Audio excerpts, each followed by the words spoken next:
Mis tunne on olla koolijuhi rollis? See tunne on väga hea, kui ma saan end proovile panna millegi eest vastutamisega.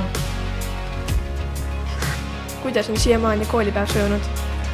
Ette on tulnud juba mõningaid probleeme.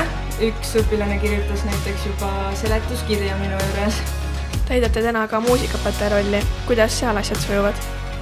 Ühes muusikatunnis oli probleeme ühe õpilasega, aga muidu oli kõik hästi ja õpilased olid väga julged ja laulsid klassi ees meile. Mis tunne on olla õppejuhi rollis? See on väga uus ja huvitav, võimukas tunne on. Kas tänasel päeval on olnud ka probleeme? Õpilased tunnis on käitunud päris hästi, osad on olnud probleemsemad ja ühelt õpilaselt leidsime ka e-sigaretti, mille me konfiskeerisime. Miks sa valisid just õppejuhi rolli? Mul on alati tundunud õppejuhi rolli väga selline huvitav koolis. See on väga selline nagu lai, ei ole üksus omas ja näiteks kui on matemaatikaõpetajad tegelevad ühe omas, aga õppejuhi töö tundub selline väga huvitav.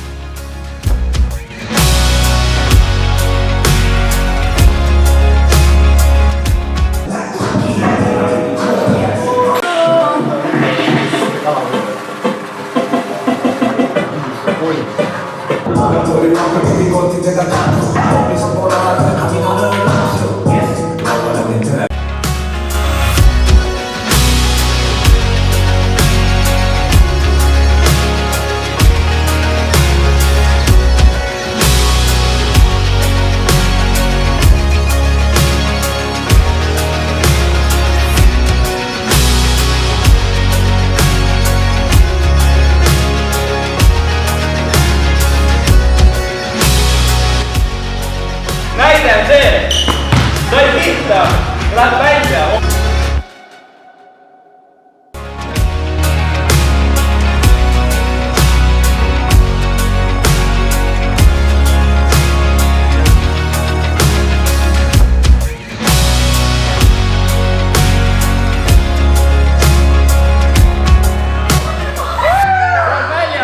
Oskar, kui nime?